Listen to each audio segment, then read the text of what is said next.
आज नवमी है, कहीं कहीं अष्टमी भी मनाई जा रही है। ऐसे में नवमी की पूजा कब होगी और पूजा के दौरान हम क्या क्या कर सकते हैं, इन सब की जानकारी दे रहे हैं दिल्ली के कालका जी मंदिर के पुजारी रवि गौड़। आप भी सुनिए।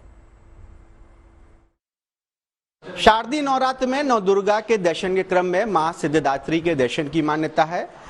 काशी में इनका अति प्राचीन मंदिर गोलघर इलाके के सिद्ध माता गली में स्थित है। काशी खंड में इसका जिक्र भी पाया जाता है और मान्यता है कि मां के दर्शन मात्र से सभी प्रकार की मनोकामनाओं की पूर्ति होती है, सिद्धियों की भी पूर्ति होती है और इन्हीं की अनुकंपा से बाबा भोलेनाथ को 8 प्रकार की सिद्धियां मिली थी और इन्हीं की अनुकंपा से बाबा भोलेनाथ का आधा शरीर अर्धनारीश्वर का हुआ। माँ सभी प्रकार की सिद्धियों को देने वाली हैं और आज तड़के सुबह से ही देख सकते हैं भक्तों का तांता माता के दरबार में लगा हुआ है। लोग अपनी इच्छाओं की पूर्ति के लिए, सिद्धियों की पूर्ति के लिए, मनोकामनाओं की पूर्ति के लिए माता के दरबार में हाजिरी लगाने आ रहे हैं। बात करते हैं मंदिर के महंत पुजारी बच्चा लाल जी से। जी, माँ के बारे में क्या मान्यता है और आज के दिन दर्शन से किस तरह के लाभ की प्राप्ति होती है? दुर्गा सप्तशती उल्लेख है, नवम सिद्धिदात्री च नव दुर्गा प्रकृतिता।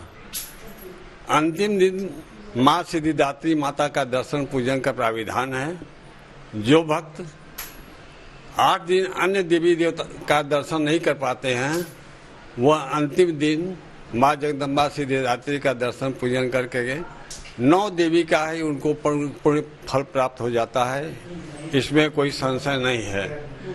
माँ जगदम्बा सिद्धि को देने वाली हैं। भक्तगण यहाँ आते हैं, उनकी मनोकामना पूर्ण हो जाती है। माँ जगदम्बा का आशीर्वाद उनको प्राप्त हो जाता है, इसमें कोई संशय नहीं है। माता सभी प्रकार की सिद्धियों को तो देती ही हैं, साथ ही साथ जो भक्त पूरे नवरात्र में 9 दिन देवी का दर्शन नहीं कर पाते हैं तो मात्र इनके दर्शन से 9 दिन का पुण्य उनको प्राप्त होता है। और यही वजह है कि न केवल काशी बल्कि पूरे पूर्वांचल और दूर दूर से माँ के सिद्धिदात्री स्वरूप के दर्शन के लिए भक्त हाजिरी लगाने आते हैं, अपनी इच्छाओं की पूर्ति के लिए कामना करने सिद्ध माता मंदिर आते हैं। रोशन जायसवाल, वाराणसी, GNT।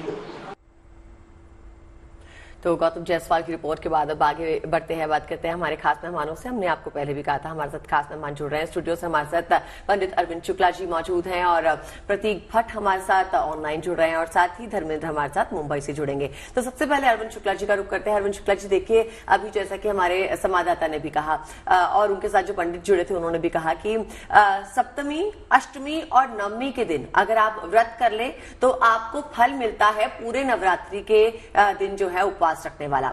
ये बताइए कि ये मान्यता क्यों है और खासकर आज ही के दिन अगर हम व्रत करते हैं और विधि विधान से पूजा अर्चना करते हैं तो माँ किस तरह से मेहरबान होती है? जी, सबसे पहले अष्टमी और नवमी की जो है देशवासियों को शुभकामनाएं और खासकर GNT के जो दर्शक हैं उनके लिए। सबसे पहले माँ का एक ध्यान जो है बोलूंगा, उसके बाद फिर मैं बताता हूँ कि व्रत का अष्टमी और नवमी का किस दिन का विशेष महत्व है या दोनों दिन का विशेष महत्व है। कालभ्राभाम कटाक्षैरविकुल भयदाम मौलिबद्धेन्दुरेखाम शंखम चक्रम कृपाणम त्रिशिखमपि करै रुद्वहन्तीं त्रिनेत्रां सिंहस्कन्धाधिरूढां त्रिभुवनमखिलं तेजसा पूरयन्तीं ध्याये दुर्गां जयाख्यां त्रिदश परिवृतां सेवितां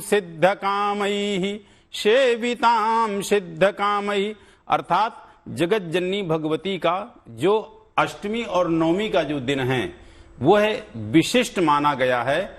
अष्टवर्षाद भवेद गौरी, गौरी का दिन अष्टमी का माना गया है और नवमी सिद्ध दात्री चा नौ दुर्गा प्रकीर्तिता।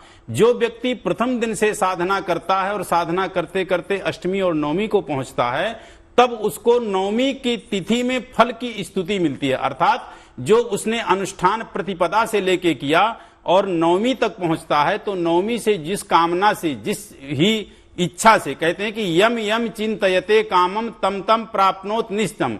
जैसे जिस कामना से, जिस भाव से भगवती को भजता है, भगवती वही उसकी मनोकामना पूर्ण करती हैं। एक चीज का और विशेष ध्यान देंगे कि व्रत जो लोग प्रतिपदा से यानी पहले नवरात्रा से रहते हैं, उनको पारण नवमी के बाद करना चाहिए, अर्थात नवमी के चतुर्थ चरण में कर सकते हैं, निर्णय सिंधु में आया है। नहीं तो सर्वोत्तम है कि आप जब दशमी शुरू हो जाए तब आप पारण करें। जैसे कि कल 12 तारीख को आप 9:30 साढ़े 10 बजे के बाद पारण करें तो आपका व्रत परिपूर्ण माना जाएगा। जो लोग अष्टमी पूज करके और कंजकाएं वगैरह खिला देते हैं, यानी कन्याओं को खिला देते हैं और अष्टमी में ही पारण कर लेते हैं, उनको 9 दिन के व्रत का फल नहीं मिलता है। मेन सारांश तो आपका नवमी का है, जिसको नवम सिद्ध दात्री कहा गया है। तो नवमी का व्रत पूर्ण करने के बाद ही आप अपने व्रत का पारण करें, एक बात। दूसरी बात, जो अष्टमी तिथि है, अष्टमी तिथि विशेष है, इसमें कोई संदेह नहीं है, क्योंकि अष्टमी तिथि अपने आप में मां गौरी की है और यही मां गौरी पार्वती के रूप में भगवान शिव जी को प्राप्त हुई हैं, कि जिसके विषय में मां गौरी ने अपने मुखारबिंदों से ही कहा है कि ब्रुएहम दास्यतम शंकरो नान्यम देव महेश्वरात। यदि मैं वर्ण करूंगी तो शंकर जी का ही करूंगी और किसी का नहीं।